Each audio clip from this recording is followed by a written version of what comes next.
Lima prinsip rukun negara harus menjadi cara hidup kita. Bukan sekadar ikrar sahaja, sekali sekala dibaca semata. Lima prinsip rukun negara telah menjadi teras perpaduan, membentuk satu negara tanpa mengira agama dan bangsa. Amalkanlah rukun negara dalam hidup harian kita, tanpa mengira tua muda, mengekalkan warisan kita. Lima prinsip rukun negara telah menjadi teras perpaduan, membentuk satu negara tanpa mengira agama dan bangsa. Lima prinsip rukun negara. Kepercayaan kepada Tuhan, kesetiaan kepada raja dan negara, keluhuran perlembagaan, kedaulatan undang-undang, kesopanan dan kesusilaan. Itulah lima prinsip rukun negara.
Assalamualaikum warahmatullahi wabarakatuh. Salam sejahtera kepada tuan-tuan dan puan-puan yang berada di luar sana. Selamat datang kami ucapkan ke Bual Bicara Rukun Negara, kepercayaan kepada Tuhan, kesetiaan kepada raja dan negara.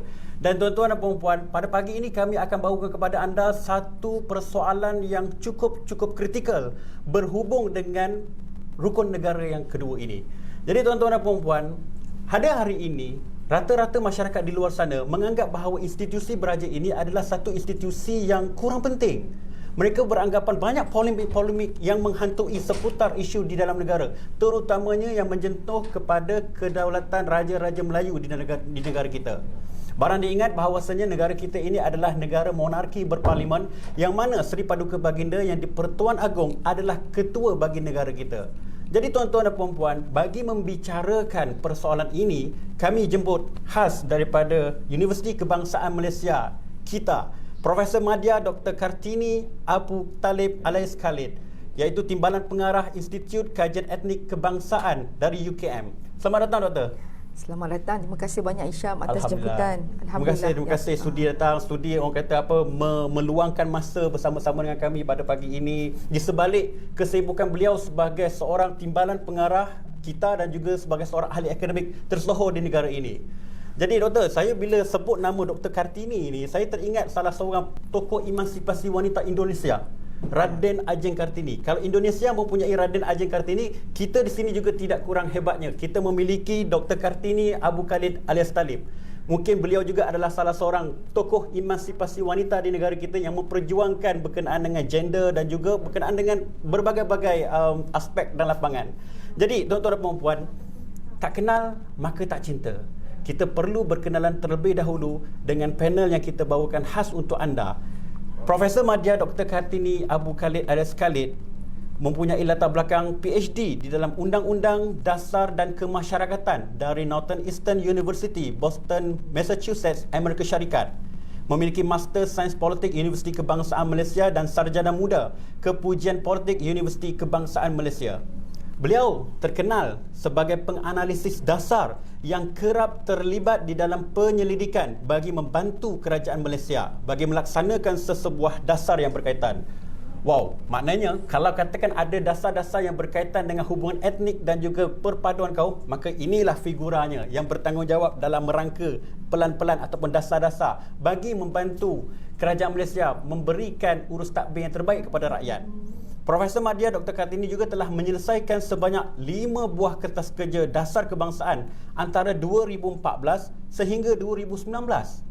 Melalui kepakaran beliau di dalam bidang akademik, Profesor Madya Dr. Kartini telah diberikan kepercayaan bagi menyampaikan ucap tama di dalam beberapa konferens akademik antarabangsa selain menjadi pensyarah jemputan di Frankfurt Applied Sciences University for the Summer Academic Program antara 2013 hingga 2015. Profesor Madya Dr. Kartini juga telah dilantik mewakili negara ke United Nations Entity of Gender Equality and the Empowerment of Women pada tahun 2014. Kerana itulah saya menyatakan bahawasanya keupayaan beliau sebenarnya lebih hebat di dalam bidang gender equality ini. Jadi melalui kepakaran dan keunggulan beliau ini, banyak media di Malaysia dan antarabangsa yang mendapatkan khidmat beliau sebagai perunding, panel atau pengulas seputar isu-isu sains sosial. Antaranya ialah BBC, Al Jazeera, Channel New Asia Singapore, Astro Awani, RTM, Al Hijrah, Bernama TV, ABN News. Wow, terlalu banyak. Dan pada hari ini, Ailit telah memanggil beliau untuk menjadi panel bual bicara kita pada pagi ini. Tuan-tuan dan puan-puan, suka untuk saya ingatkan kepada anda yang berada di luar sana, anda boleh bertanyakan soalan-soalan di sepanjang sesi ini berlangsung dan saya sebagai moderator pada hari ini akan mengambil ataupun akan melihat komen-komen dan juga pertanyaan-pertanyaan anda untuk saya tanyakan dan untuk saya majukan kepada panel kita yang ada pada hari ini. Jadi tuan-tuan dan puan-puan, kita buka bual bicara kita dengan soalan yang pertama. Boleh doktor? Boleh, silakan. Alhamdulillah. Saya nampak doktor pada pagi ini sangat berseri-seri. Jadi saya pun sekali teruja apabila berada di sebelah tok guru saya sebenarnya. Jadi Prof, bicara eksklusif ini berkenaan dengan rukun negara dan kita akan melihat berkenaan dengan kesetiaan kepada raja dan negara. Boleh tak kalau katakan doktor kongsikan bagaimana sejarah monarki negara kita ini terbentuk sehinggalah pada hari ini kita dapat melihat inilah susun atur ataupun susun takbir pemerintahan di negara kita ni. Okay. Silakan doktor. Assalamualaikum, salam sejahtera kepada penonton di luar sana dan terima kasih kepada Ailit KBS yang sudi memanggil saya sebagai panel pembicara hari ini. Balik kepada soalan yang dikemukakan oleh saudara Hisham kepada saya, iaitu bagaimana sejarah monarki tentang raja dan perlembagaan di Malaysia. Kalau kita nak kupas fakta sejarah untuk menelusuri tentang sultan dan raja ini di alam Melayu, ada sarjana yang telah memberi naratif sejarah berkenaan Kesultanan Melayu Melaka, iaitu D.W. Walters, yang telah pun menyatakan bahawa Kesultanan Melayu Melaka, Empayar Melaka ini sebenarnya bermula dari Empayar Sriwijaya. Parameswara adalah putera daripada Sriwijaya yang lari meninggalkan Palembang, itu Sriwijaya ketika itu kerana kekalahan, kejatuhan Empayar Sriwijaya kepada Empayar Majapahit. Kerajaan baru Majapahit yang bangun, dan Parameswara lari bertemu di Temasek, tinggal di Temasek sementara, Temasek kini Singapura, oleh kerana halangan dan kekangan daripada kerajaan Siam, dia lari ke Muar. Daripada Muar mula-mula nak buka negeri baru di Muar, tapi kalau dilihat daripada naratif sejarah, dikatakan Sungai Muar tu banyak biawak, tak jadi buka, meneruskan perjalanan bersama pengikut-pengikutnya sampai ke Melaka. Ketika berehat di Melaka itulah dilihatnya satu peristiwa yang ganjil. Dalam Sulalatus Salatin juga ada menyatakan bagaimana anjing pengiring istana itu ditendang oleh pelanduk putih. Benda yang sangat-sangat luar biasa. Perkara yang dilihat sebagai simbolik oleh Parameswara, dan akhirnya menyatakan kita membuka negeri di Melaka. Dan apabila Parameswara memeluk Islam, dan Kesultanan Melaka itu menggalurkan bagaimana telah ada di alam Melayu Empayar Kesultanan Melaka. Dan lebih jelas lagi kalau kita lihat dalam mana-mana buku sejarah turut mencatatkan kejatuhan Kesultanan Melayu Melaka pada mulanya di tangan Portugis tahun 1511, kemudian Belanda dan British, dan Kesultanan Melaka itu masih lagi dirujuk dalam buku sejarah. Itu fakta pertama untuk melihat kepada bagaimana sejarah monarki itu ada. Yang kedua ialah melihat pembuktian kepada Perlembagaan Persekutuan Tanah Melayu, ataupun Perlembagaan Persekutuan Malaysia kini, kepada perkara 181-1 yang mengenai yang menjelaskan tentang kedaulatan, yang bercerita pasal prerogatif kuasa raja-raja, dan perkara ini adalah menunjukkan bagaimana ianya diwarisi daripada Kesultanan Melayu Melaka. Itu perkara yang fakta yang kedua untuk melihat keabsahan, kewujudan sejarah monarki. Dan perkara yang ketiga, kalau kita nak lihat, masih lagi terletak dalam Perlembagaan Persekutuan, di mana terdapat 4 elemen tradisi berada dalam Perlembagaan Persekutuan. 4 atau 5 tak salah saya. Kalau kita nak buka satu persatu, kita lihat elemen yang pertama ialah persoalan raja. Baik, betul. Persoalan raja perlembagaan. Raja berperlembagaan bermakna raja tidak boleh lagi menjalankan kuasa secara mutlak, absolute. Raja berperlembagaan maknanya kuasa raja, bidang kuasa, peranan dan fungsi terletak dan tertakluk di bawah perlembagaan. Dan Perlembagaan Persekutuan menyatakan bab berkenaan raja pada perkara 32 hinggalah kepada 43, Perlembagaan Persekutuan. Yang pertama, yang kedua adalah berkenaan agama Islam kepada perkara 3 secara ringkasnya.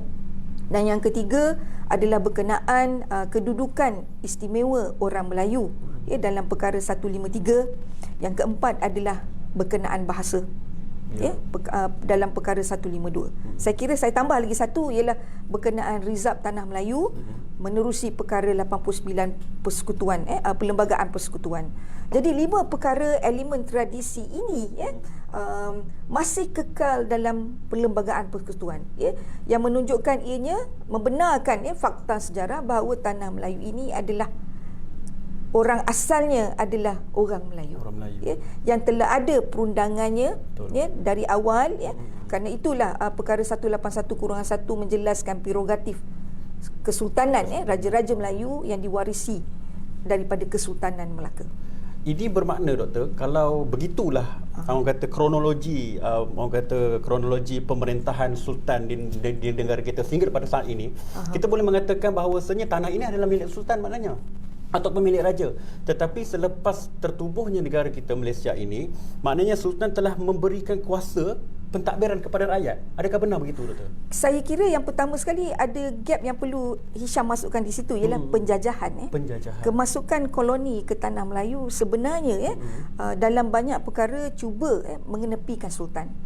Tetapi tanah Melayu ini tidak bebas, tidak orang Melayu tidak hanya hisap rokok daun Betul. dan melihat saja penjajah itu menjarah tanah air kerana dalam sepanjang tempoh mengenali, mempelajari sejarah, ada nama-nama pejuang seperti Dol Said, Tok Gajah, Tok Bahaman, Mat Kilau, Raja Haji. Jadi nama-nama dalam alam Melayu ini, terutama sekali di tanah Melayu, adalah pejuang-pejuang bangsa yang menentang penjajah. Sebab itu saya kira Inggeris menghadapi kesukaran dalam cuba mengenepikan Sultan. Kalau kita lihat penjajahan Inggeris di India, habis kesultanan. Betul. Tidak ada sultan yang tinggal di India. Habis semuanya. India bertukar menjadi sebuah negara yang tidak bersultan. Tetapi di tanah Melayu, the nine realm of sultan, 9 sultan dalam negeri-negeri Melayu bersekutu dan tidak bersekutu, tidak begitu mudah, tidak mudah untuk British mengenepikan mereka. Sultan tetap ada dalam ruang bicara, ruang perundingan antara penjajah dan juga orang asal negeri dan kepimpinan tanah Melayu ketika itu. Saya ada terbaca kenyataan Malik Munib di dalam bukunya. Saya lupa Malik Munib tulis buku apa. Tapi dia ada bagi tahu sebenarnya kalau nak dibandingkan di Malaysia ini dan juga di Indonesia, kita lebih beruntung. Kerana di Indonesia, Belanda telah mengamalkan satu, orang kata, pemerintahan yang bercorak draconian, barbarian berbanding dengan British di tanah Melayu ini. Sebab British ini dilihat mungkin walaupun di sebalik kekejamannya, tetapi masih lagi mempunyai hati yang luhur, kata beliau. Kerana masih lagi memberikan ruang dan peluang kepada institusi beraja ini untuk terus kekal. Mungkin doktor, adakah benar British memberikan ruang dan peluang kepada raja-raja ni untuk supaya orang Melayu ni kan begitu sensitif dengan raja-raja. Jadi jika mereka mengganggu gugat institusi beraja ni, maka dia akan mengakibatkan penentangan massa dari kalangan orang Melayu dan seterusnya mengakibatkan kekacauan ekonomi. Sebab sudah pasti kuasa kolonial datang ke sini untuk menjajah dan menjarah ekonomi. Bagaimana pendapat doktor berkenaan dengan kenyataan itu? Saya rasa kenyataan itu benar dari segi bagaimana dia menggalurkan perbezaan secara relatif bentuk pentadbiran Belanda di Indonesia dan juga bentuk pentadbiran British di Malaya. Walaupun kekejaman British itu tidak dilihat secara fizikal, tapi warisan koloni, colonial knowledge, hasil daripada sifat yang bersedia untuk berunding, British was creating space supaya ada ruang untuk berbincang. Kerana kalau terus ditentang, kalau kita tengok J.W.W. Birch di Perak, kalau terus menentang, British juga mengalami kesukaran untuk melihat dari segi keuntungan. British adalah kapitalis. Kalau kita lihat dalam aspek kapitalis yang cuba mengaut keuntungan dan sumber tanah Melayu ketika itu, pastilah mereka mahu melihat properti mereka, harta, commercialization dari segi tanah, hasil sumber, rempah ratus, buruh yang telah pun dibawa masuk ke tanah Melayu. Ini dilihat British sebagai harta British. Harta dia.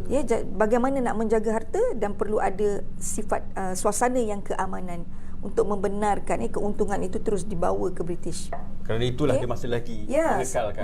Mereka masih mengekalkan cara perdamaian, lebih rela berbincang, tidak seperti Belanda yang dikatakan ada peribahasa mengatakan Belanda minta tanah. Maknanya kalau dia minta tanah tu dapat by hook or by crook, dia akan dapat. Walaupun secara kasar, secara penderaan, kejam, itu adalah secara relatif benar kalau kita lihat perbandingan struktur pemerintahan British dan juga Belanda. Jadi tuan-tuan dan puan-puan, sahabat-sahabat yang berada di luar sana, jangan lupa teruskan like, share dan komen. Dan kalau ada apa-apa persoalan yang berhubung dengan kita punya perbincangan pada pagi ini, jangan segan-segan, sila tulis dan saya akan ambil komen anda dan soalan anda untuk ditanyakan kepada panel kita yang berada pada hari ini. Jadi doktor, ada soalan yang kedua. Okey, apabila kita membicarakan kesetiaan kepada raja dan negara, dia menjadi tiang yang kedua di dalam rukun negara di negara kita. Jadi apa pada pandangan doktor sendiri, apa signifikan rukun negara kepada perpaduan masyarakat Malaysia pada hari ini terutamanya? Okey. Soalan yang saya kira sangat baik untuk semua, terutama sekali belia lah, untuk mendengar. Rukun negara pertama sekali diperkenalkan pada 31 Ogos 1970, dan rukun negara itu dilihat sebagai salah satu wahana untuk meredakan ketegangan negara baru lepas menghadapi satu ketegangan rusuhan kaum 1969. Dan apa yang berlaku selepas tahun 1969 itu ialah negara mencuba menciptakan beberapa usaha untuk meredakan ketegangan. Selain daripada memperkenalkan rukun negara, negara juga adanya mageran, parlimen digantung beberapa peristiwa, menubuhkan Jabatan Perpaduan, kemudian menjadi kementerian tahun 1974. Dan dalam masa yang sama, dalam usaha meredakan ketegangan ini, begitu banyak jamuan durian. 69-70 tu jamuan saja. Maknanya perpaduan ketika itu, peringkat awal ini dilihat sebagai usaha yang bersifat literal, simplistik, iaitu kita redakan ketegangan, banyakkan jamuan, wujudkan satu prinsip yang boleh membantu rakyat menerima dokongan yang sama, termasuklah dasar ekonomi baru juga terbina, terbentuk sebagai satu wahana untuk meredakan ketegangan, berusaha untuk memastikan masalah jurang ekonomi ini boleh diselesaikan dengan baik. Balik kepada rukun negara, kelebihan rukun negara sebagai alat untuk meredakan ketegangan ketika itu dan sehingga kini masih relevan, kerana dalam rukun negara ini ada permulaan yang dipanggil mukadimah rukun negara. Dan mukadimah rukun negara ini selalunya mereka terlepas pandang, kerana semua sibuk menghafal 5 prinsip rukun negara. Apa dia 5 mukadimah awal rukun negara yang kita panggil sebagai cita-cita rukun negara untuk mengukuhkan prinsip rukun negara? Ada 5 cita-cita. Yang pertama ialah kalau kita lihat berkenaan kedaulatan raja berperlembagaan. Walaupun prinsip pertama dalam mengangkat 5 prinsip itu ialah kepercayaan kepada Tuhan, yang kedua ialah kepercayaan kepada raja dan negara, tetapi melihat kepada mukadimah cita-cita rukun negara, yang pertama ialah menceritakan bagaimana tentang kedaulatan raja berperlembagaan. Itu cita-cita pertama. Cita-cita kedua ialah melihat bagaimana perpaduan dicapai melalui amalan hidup demokratik. Ini penting. Dan yang ketiga ialah mencipta masyarakat yang adil dan saksama. Sebab itu kalau kita lihat banyak dasar berkenaan ekonomi dan pembangunan untuk agihan adil dan saksama ini. Sehingga kini yang terbaru kita ada wawasan kemakmuran bersama. Yang diterima dan diteruskan. Dan yang keempat ialah kita melihat bagaimana cita-cita yang keempat berkenaan keterbukaan, menerima perbezaan antara agama dan budaya. Dan yang kelima, yang kelima ialah menegakkan masyarakat maju dengan menggunakan masyarakat maju dan progresif menggunakan sains dan teknologi. Bayangkan pada tahun 1970 5 cita-cita yang terletak dalam mukadimah rukun negara itu telah ada membincangkan persoalan progresif, sains dan teknologi, menceritakan tentang perpaduan sebagai matlamat utama negara. Kalau perpaduan tidak dicapai, mengejar pembangunan ekonomi, tak mengurus perpaduan juga tidak ada makna. Bila berlaku konflik, ekonomi entah ke mana perginya. Ini kita belajar juga daripada Sri Lanka. Sri Lanka, kita lihat konflik etnik, mereka juga mempunyai kepelbagaian masyarakat. Kalau kita merujuk kepada Sirimal Abiyathrani yang mengkaji perbezaan Sri Lanka dan Malaysia, menceritakan mengapa naratif selepas 1969 Malaysia berjaya enjoying, maknanya menikmati saat aman yang dikira lebih baik daripada Sri Lanka, kerana Sri Lanka sejak tahun 1960-an dan ke atas seringkali berlaku konflik kaum yang berterusan. Bila berlaku konflik, sukar untuk mengurus pembangunan. Walaupun macam mana baik pun idea pembangunan, kalau konflik kaum itu tidak boleh diurus dengan baik, tidak ke mana perginya negara. Jadi balik kepada yang asal persoalan, adakah matlamat rukun negara ini membawa kepada perpaduan masyarakat Malaysia? Saya katakan ya. Kerana matlamat kepada cita-cita rukun negara dan mengukuhkan prinsip rukun negara ini boleh diterima dengan baik oleh semua masyarakat Malaysia. Tapi doktor, kalau katakan kita tengok khususnya dalam media sosial lah doktor. Sebab media sosial ni kebanyakan anak-anak muda bercampur. Kadang mak-mak orang pun ada komen yang bukan-bukan. Dia mengatakan sekarang ni kalau kita tengok dari segi iklim ataupun suasana perkauman ni makin-makin hangat kadang-kadang. Apabila ada yang cuba mempersoalkan hak istimewa orang Melayu, raja-raja Melayu dan juga sebagainya. Jadi adakah doktor konsep ataupun model yang digunakan oleh Malaysia ni, iaitu model akomodasi ini, menjadi penghalang kepada perpaduan ini, Doktor? Okey, akomodasi ini adalah untuk melihat bagaimana biografi dan struktur masyarakat itu menjelaskan bagaimana dan mengapa identiti vernacular itu jelas kelihatan dalam masyarakat Malaysia. Akomodasi itu adalah konsep untuk menjelaskan, kerana dia nak bezakan dengan konsep asimilasi, di mana bila berlaku asimilasi, kalau kita merujuk kepada Indonesia, Vietnam, Cambodia, Filipina dan Thailand menukar nama menjadi satu nama kepada masyarakat yang dominan.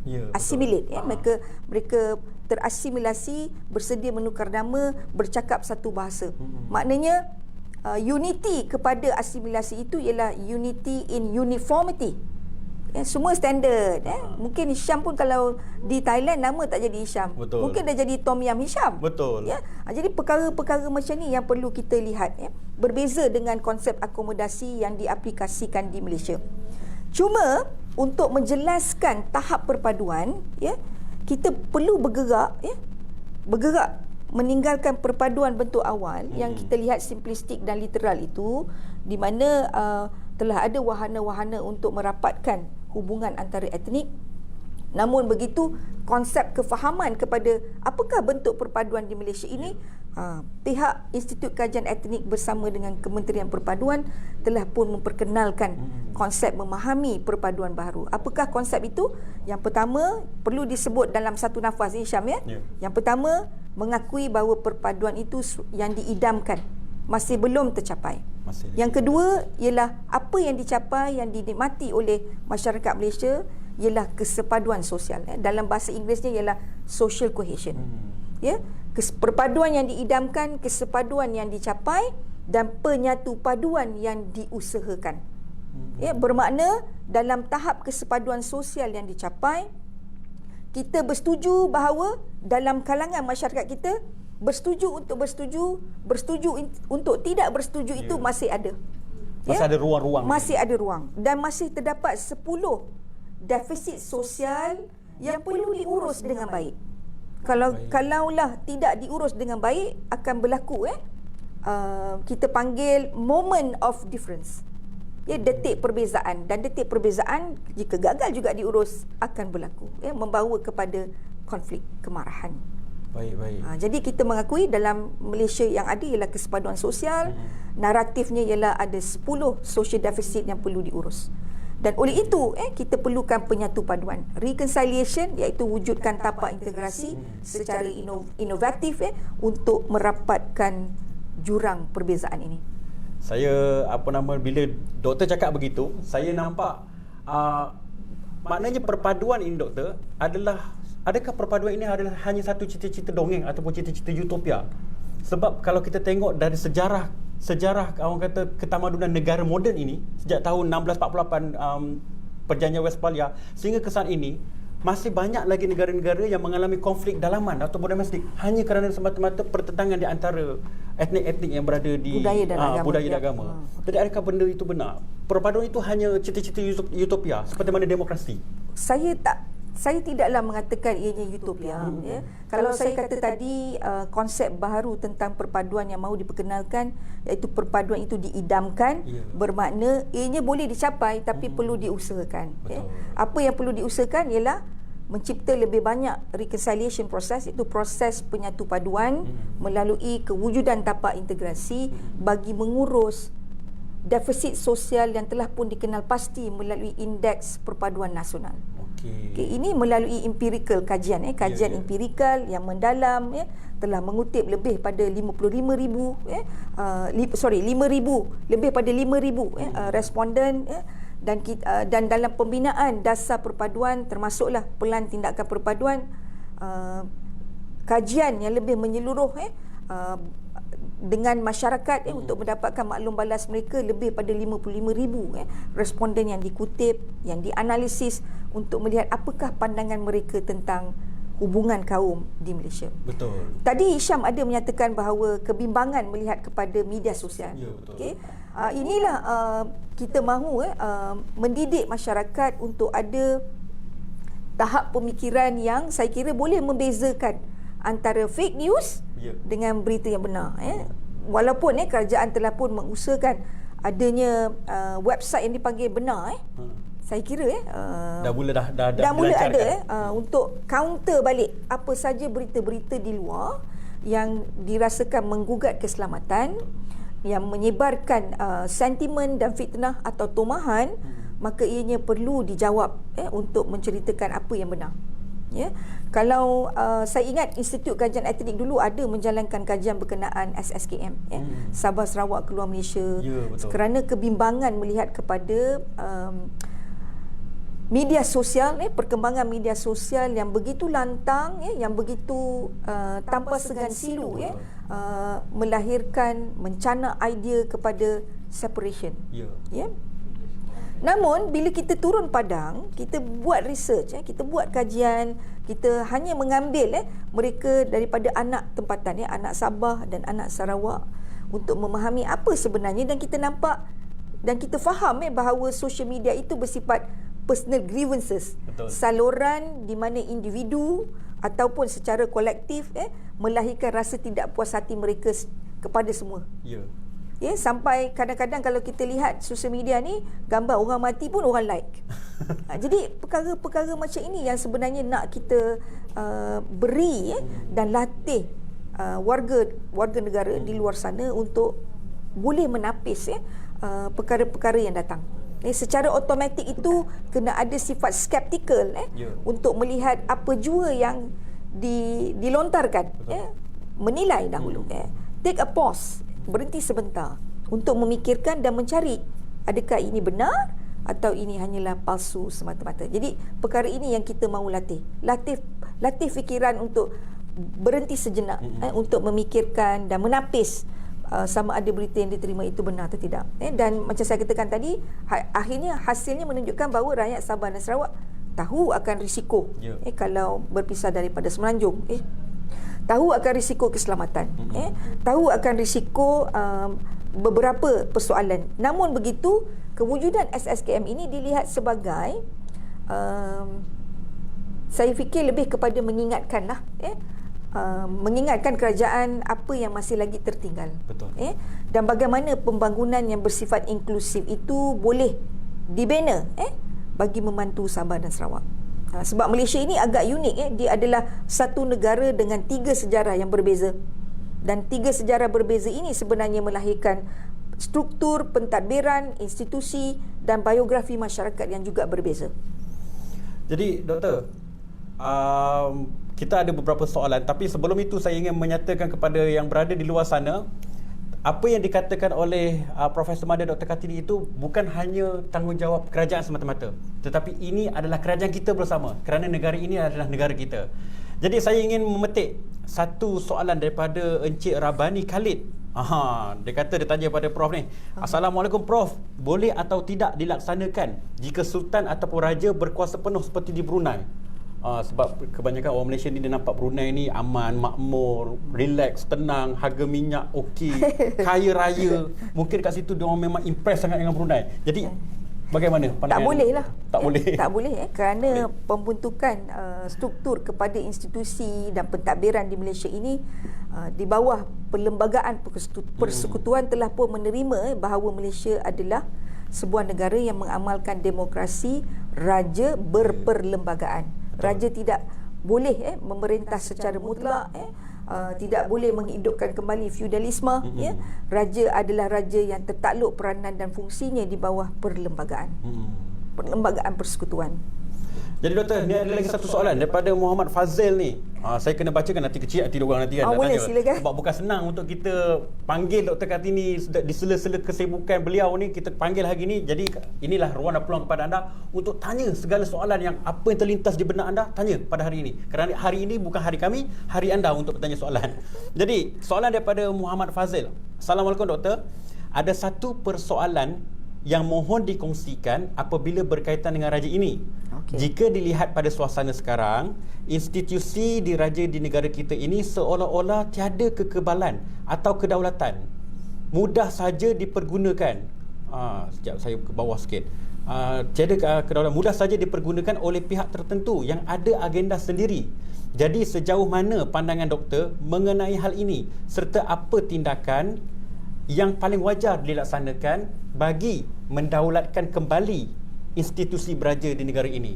Ini macam abang kata perentetan isu politik semasa yang saya serahkan kepada doktor untuk mengupas persoalan ini. Saya kira raja itu berdaulat. Cuma keluhuran perlembagaan itu telah meletakkan bidang kuasa raja. Seperti saya katakan tadi, yang diamalkan di Malaysia ialah kerajaan demokrasi dengan raja berperlembagaan. Bila raja berperlembagaan, raja juga perlu merujuk kepada perkara 32 hinggalah kepada perkara 43 di mana kuasa beliau, bidang kuasa dan bagaimana. Dan kalau kita lihat kembali kalau nak menyentuh kepada kemelut politik yang baru-baru ini berlaku, ada yang mengkritik bahawa raja seolah-olah dipermainkan. Saya kira perkara itu boleh ditolak ke tepi. Kena ingat bahawa di parlimen members of parliament adalah mereka yang telah dipilih oleh rakyat. Okey. Dalam kemelut politik yang berlaku, raja tidak mengenepikan pandangan ahli parlimen. Dan kalau kita lihat raja bertindak atas nasihat kabinet. Merujuk kepada jemaah menteri dengan nasihat Perdana Menteri. Okey.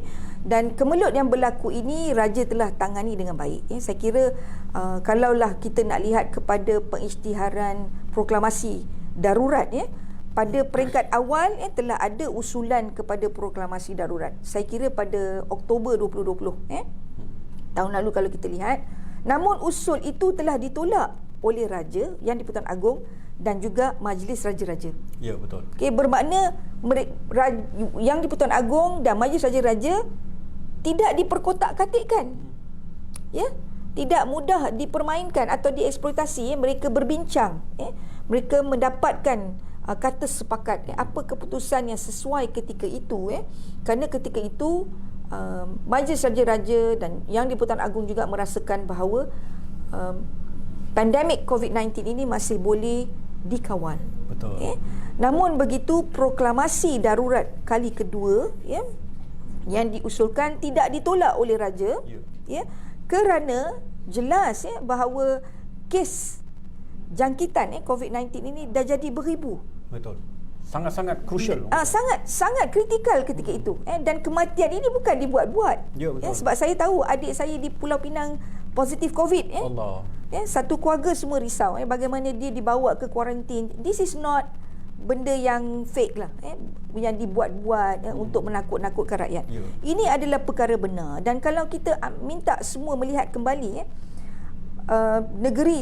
negara seperti Itali, seperti Spanyol, seperti Jerman, mereka telah mengadakan darurat ini berfasa-fasa.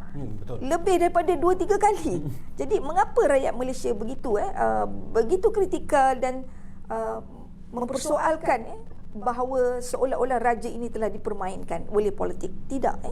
Dan raja telah dengan tegas, Yang di-Pertuan Agong dan Majlis Raja-Raja dengan tegas telah memberi amaran kepada members of parliament, ahli parlimen untuk stop politicking. Betul. Berhenti bermain politik dan berusaha untuk mengutamakan rakyat, keselamatan rakyat, kesihatan rakyat dan juga kelangsungan hidup rakyat. Kerana semua orang tahu bahawa pandemik COVID-19 ini adalah suatu zaman yang sukar. Cabarannya besar. Jadi kalaulah ahli politik masih terus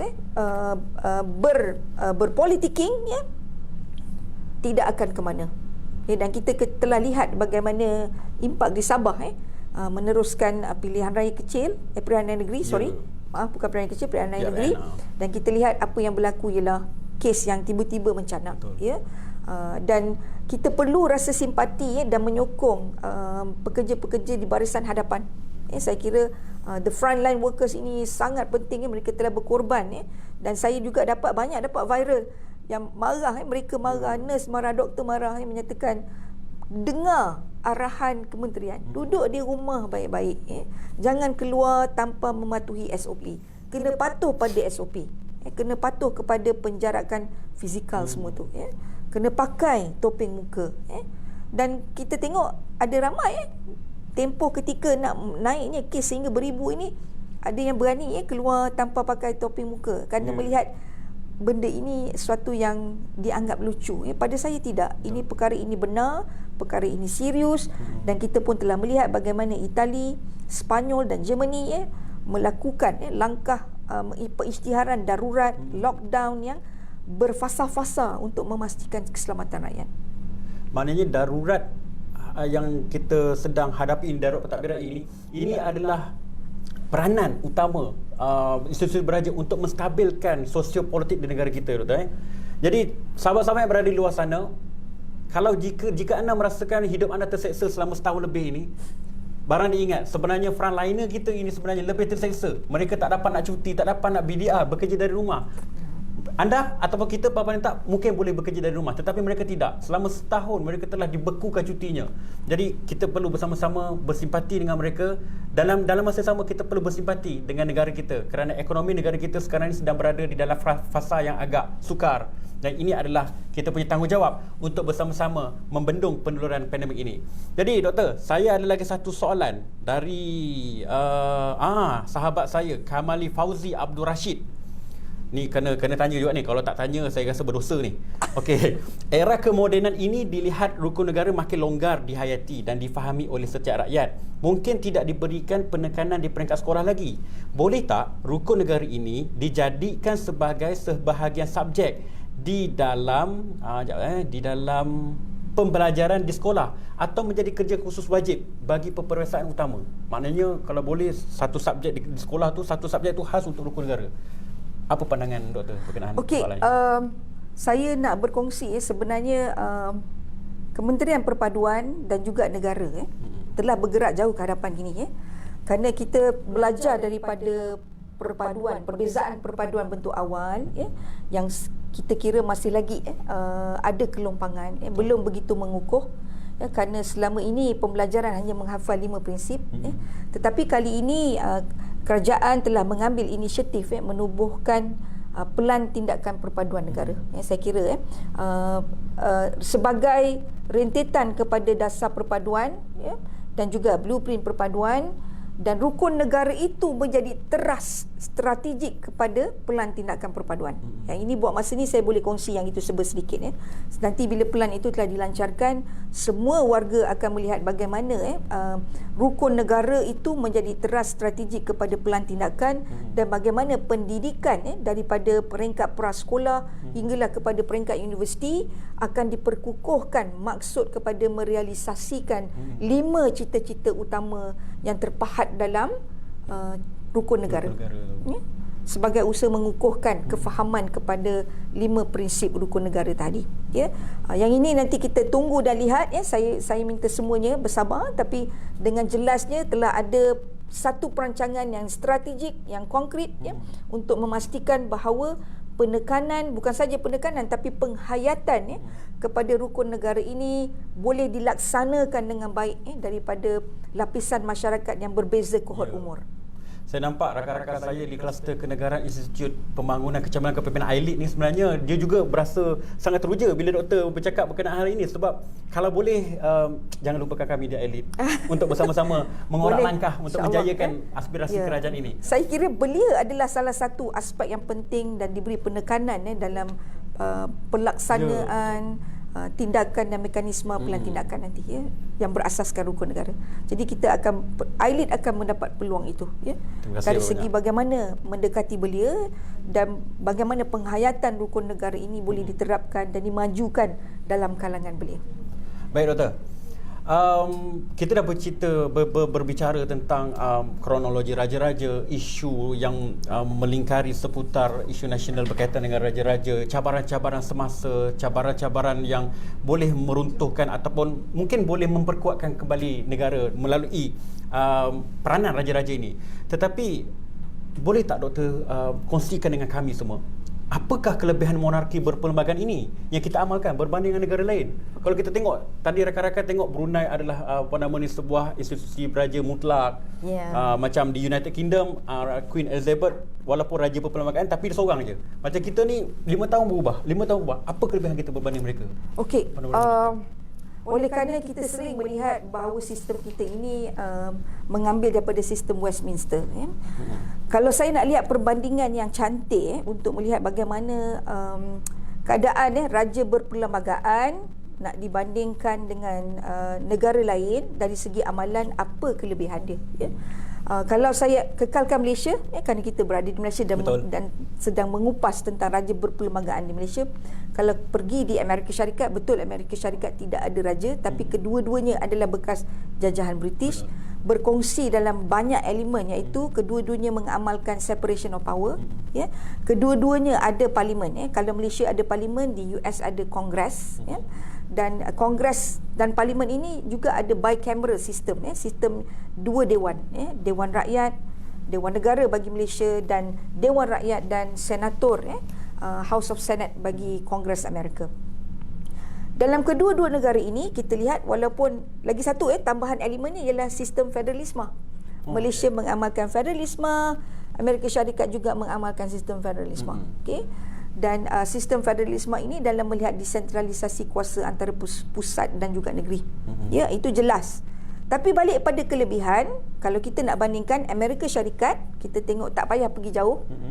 Kita lihat nak bandingkan dengan Malaysia dari segi tahap kelebihan adanya raja berperlembagaan, kita lihat dari segi partisipasi politiknya. Pilihan raya tahun 2018, kita lihat pada tahun yang sama, selain daripada Malaysia yang mengalami pilihan raya umum yang ke-14, Guyana, Sierra Leone, Ghana, Colombia, Mexico pada tahun yang sama juga mengadakan pilihan raya. Dan negara-negara ini berakhir dengan pertumpahan darah, kekacauan, demonstrasi. Tapi di Malaysia perubahan rejim pemerintahan, perubahan pemerintahan atau kerajaan, transisi itu berlaku dengan aman. Walaupun pengulas luar telah meramalkan akan berlaku konflik, tapi tidak berlaku. Saya puji yang ini rakyat Malaysia. Dari segi literasi politik, kita telah boleh menolak label-label yang diberikan oleh penganalisis luar, seperti mengatakan Malaysia ini semi-demokrasi, quasi-demokrasi, syncretic demokrasi, J. Sudesen ke, Malan Mauzi ke, semua ini sudah boleh ditolak, kerana jelas masyarakat Malaysia mempunyai literasi politik yang baik, dan bersedia bukan sekali perubahan kerajaan, tapi 2 kali dalam tempoh 2 tahun, dan tidak juga berlaku konflik. Masalahnya bukan masalah apa yang nak diketengahkan di sini, bahawa literasi psikologi politik rakyat Malaysia adalah jauh lebih baik.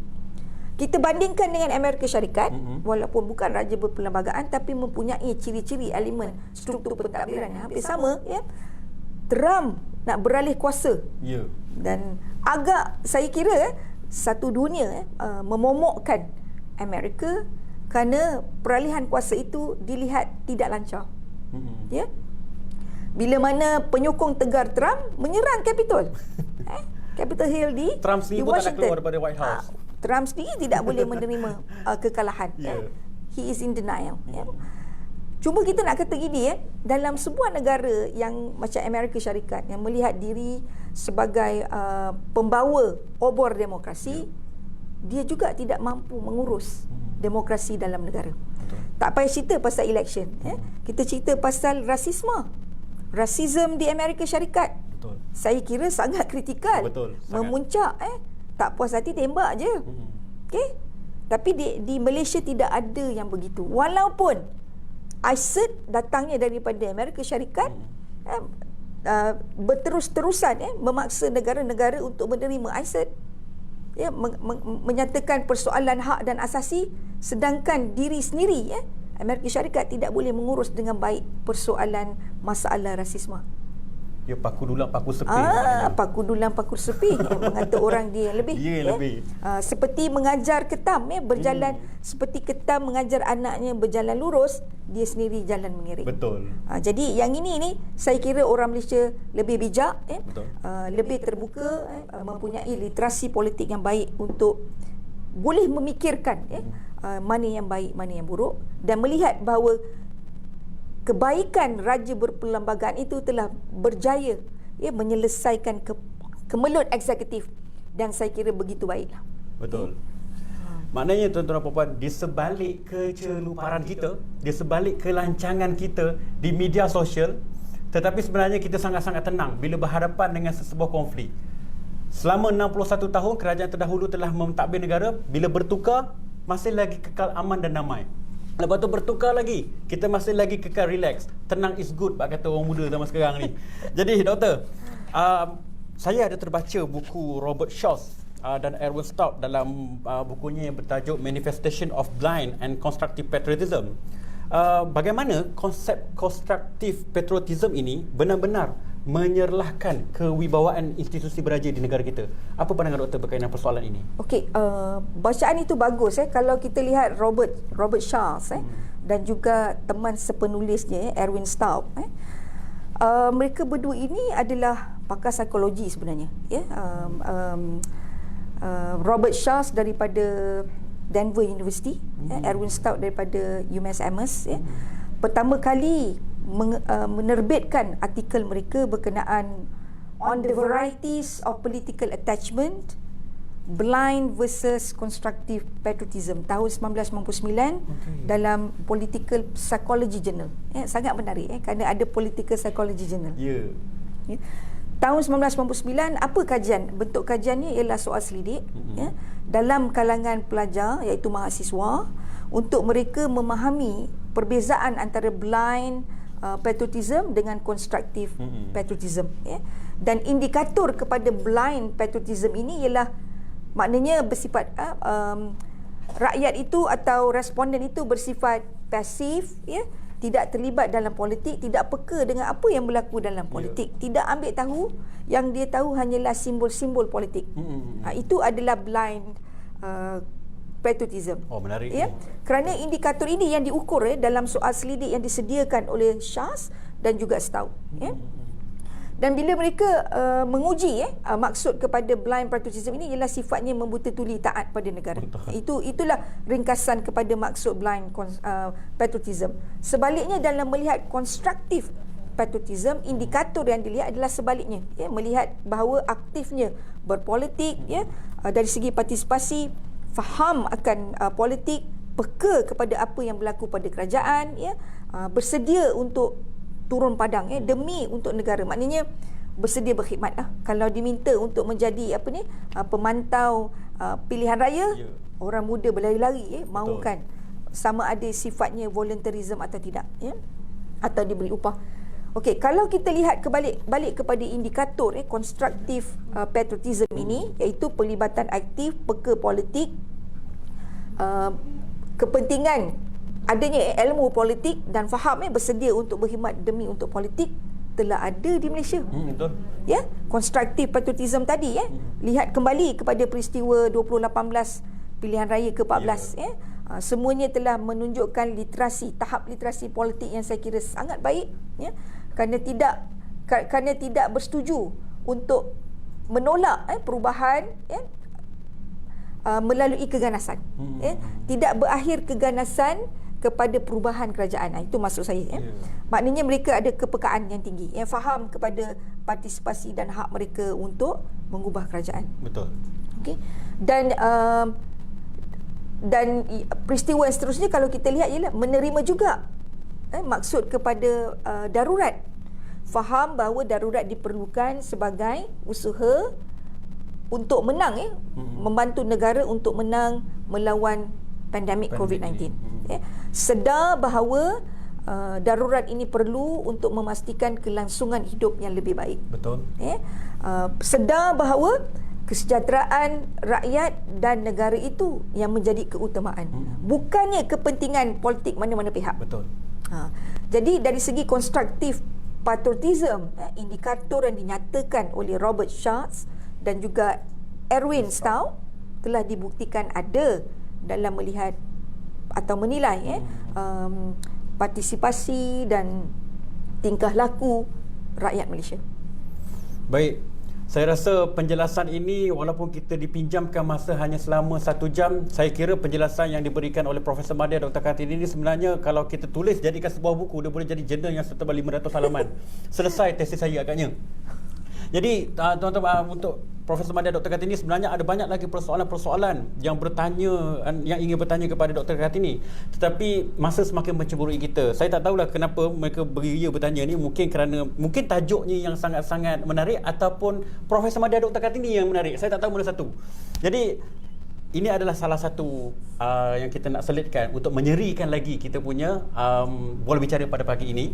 Dan ada kawan-kawan yang tulis sini menunggu detik penampilan khas Lorizan Zifah. Sebenarnya nama dia Nazirul Hafiz kalau kita terbalikkan. Jadi penampilan khas yang ditunggu oleh anda ini kita kotakan.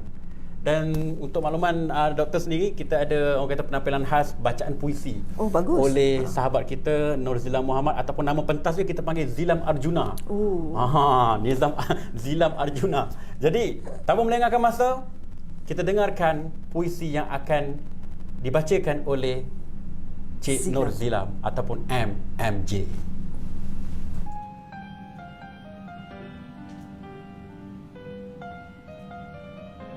Air Mata Negara, karya M.J.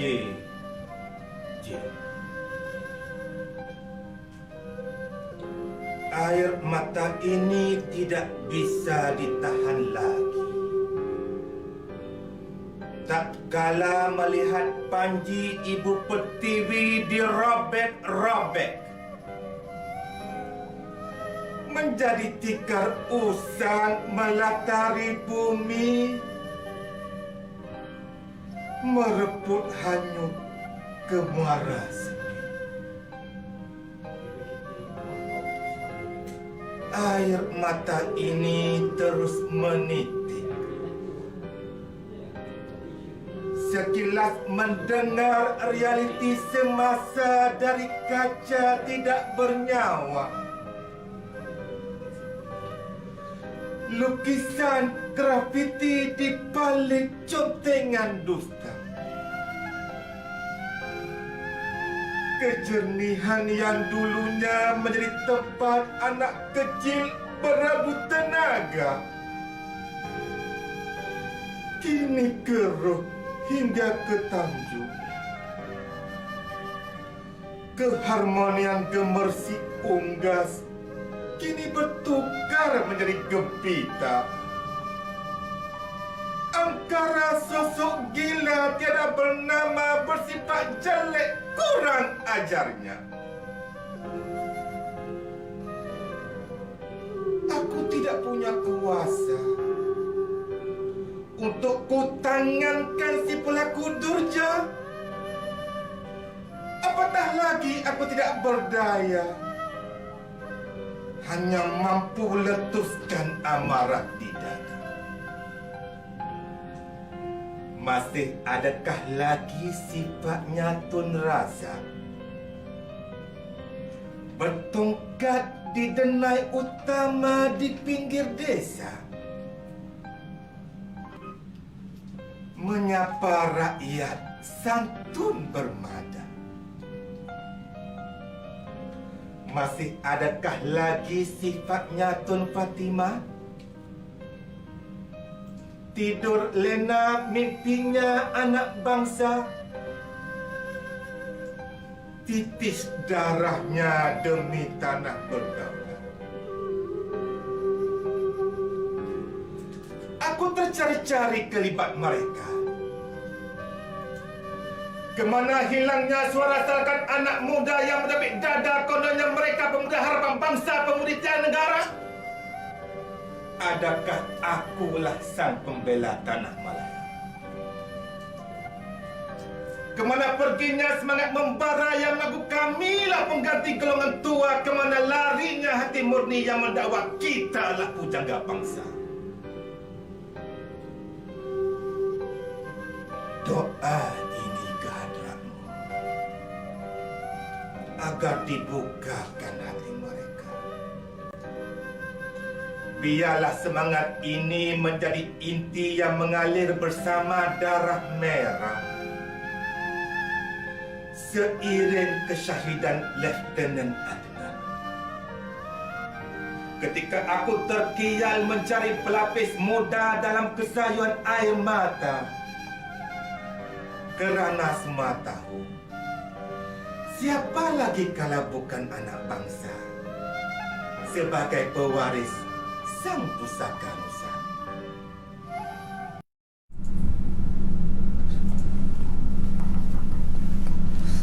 Tuan-tuan dan puan-puan, itulah sedikit sebanyak bacaan sajak dari Encik Norzila berkenaan dengan kecintaan negara kita, kecintaan kita kepada negara kita, patriotism yang disemaikan melalui aksara-aksara dan bait-bait di setiap sajak tadi.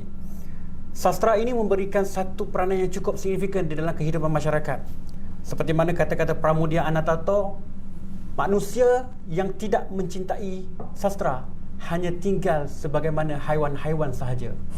Jadi tuan-tuan dan puan-puan, hargai sastra kerana di sebalik itu dia bisa meningkatkan kita punya tahap kecintaan kepada sesuatu perkara. Dan dalam hal ini kita fokuskan kepada kenegaraan. Jadi kita berbalik semula kepada panel kita, Profesor Madya Dr. Kartini yang masih lagi ayu, tersenyum manis kepada kita, dalam masa sama memberikan kita pencerahan-pencerahan berhubung dengan topik yang kita bincangkan pada pagi ini. Jadi di selepas saja bacaan sajak tadi kita mungkin boleh buat sedikit rumusan. Rumusan berkenaan dengan seluruh persoalan yang telah kita bincangkan pada pagi ini.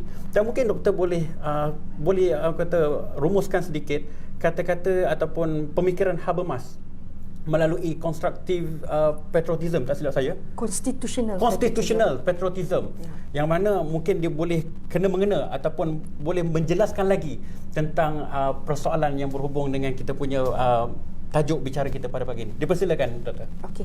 Kalau balik kepada soalan Hisham tadi, bagaimana kita nak mengaitkan perlembagaan ini dengan keadaan masa kini, dan adakah falsafah kepada constitutional patriotism yang diperkenalkan oleh Jürgen Habermas boleh direalisasikan.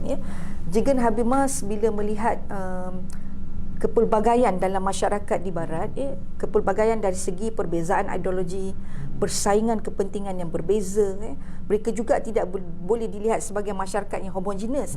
Mereka juga ada perbezaan dialek, utara selatan dah berbeza, Jerman barat, Jerman utara, Jerman selatan, Perancis selatan, Perancis utara, ada perbezaan.